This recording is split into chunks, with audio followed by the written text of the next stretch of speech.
child how to read, do you know if they're actually reading the words versus just memorizing the words? A lot of parents will come to me and say, Erin, I'm worried that my child is just memorizing the words in this book and they're not actually reading the words themselves. So if you're worried about that, this video is going to give you 3 tips that can help you make sure your child is actually reading the words and not just memorizing the words. In case you don't know me, my name is Erin. I'm from littleslovelearning.com. I'm a former classroom teacher. I have my master's in early childhood education, and I spend my time educating parents and other teachers how to teach their kids to read correctly based on the science of reading. And one of the things we want to get away from in education is the idea that kids memorize words. We don't memorize whole words. That is not how our brain reads. We actually remember words because we store the audio files in our brains, and we've matched those audio files, those sounds, to printed letters. So we've matched the phonemes, the sounds, to the graphemes, the printed letters. And once we've done that a few times, it gets orthographically mapped into our brains so that we can read it by sight. When we look at that word, we know that word automatically. But it's not because we stored the word visually in our brain. It's not because we memorized the word. It's because we have the audio files in our brain and we've matched those audio files to letters, which is pretty cool. It also makes sense because we as humans have been speaking way longer than we've been reading and writing. So our brains are wired for speech, but our brains are not wired for reading and writing. These printed letters that are still relatively new in evolutionary terms. So if your child is learning how to read and you're thinking, do they actually know how to read that word or have they memorized that word? I am going to give you 3 tips to make sure that your child is actually reading the words and not just memorizing them. My first tip for you is to make sure your child can read what we call nonsense words. Nonsense words are words that can be decoded, but they might not make sense standing on their own. So if your child can read a word such as sat, they should be able to read the word zap, cug, and piv. Even though those aren't real words, those are nonsense words, they should be able to read them because they know their consonants and their short vowels. That's what we mean by nonsense words. So instead of having your child read actual words that they have maybe seen before, you want to pull out nonsense words, words that they have never seen before, but that follow the spelling patterns that they've learned. So in this case, these are CVC words, consonant, vowel, consonant words, and they should be able to read all of these words. If they can read sat, but they can't read these other words, that's an indication that perhaps they have memorized sat as sat, but that they're not using their phonics to decode these other words. So that's where you would want to start. You would want to give them opportunities to read nonsense words so that you're making sure that they're actually using their phonics skills to decode the words. My second tip for you is if you think your child has memorized words, let's say in a book they're reading, you can pull those words out of the book and write them on a whiteboard and have your child read them on the whiteboard to see if they can read them.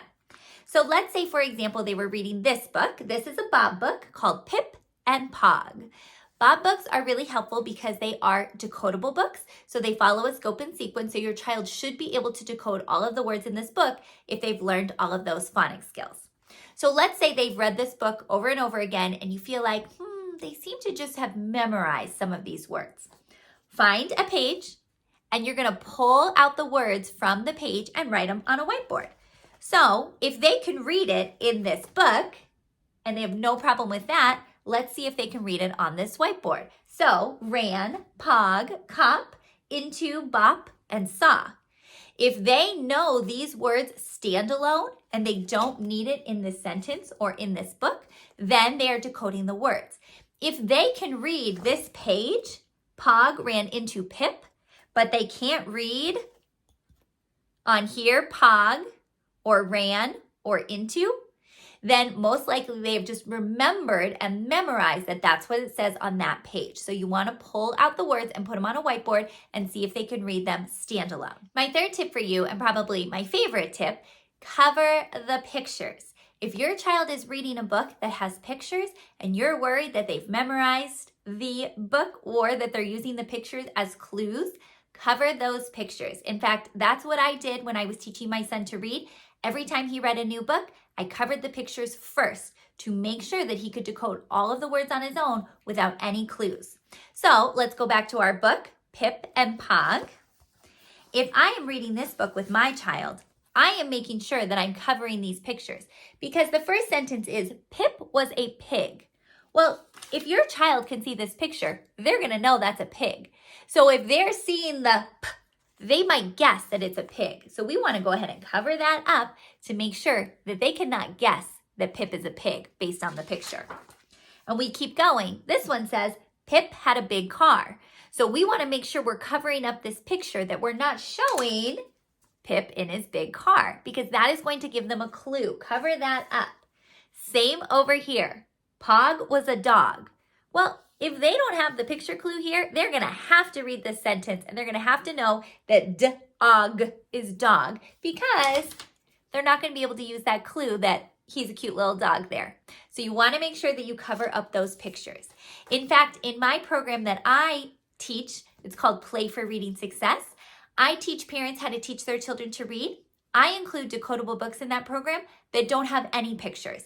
It is just sentences. It is just words that your child has to decode on their own without any picture clues.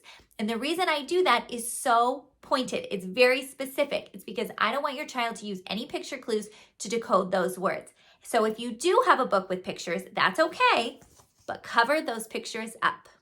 I hope this information was helpful for you today. If you are worried your child is memorizing words, try these tips. See if they can read the words, if they can decode them on their own. If they are still struggling, please feel free to reach out to me. You can find me on my website, littleslovelearning.com. I'm also active on social media. You can find me on Instagram at littleslovelearningblog. I'm also on Facebook. And of course, you can leave a comment down below because I get back to all of my comments. So if you have a question or a comment, please let me know. Until the next video, I hope you have a great day. Bye.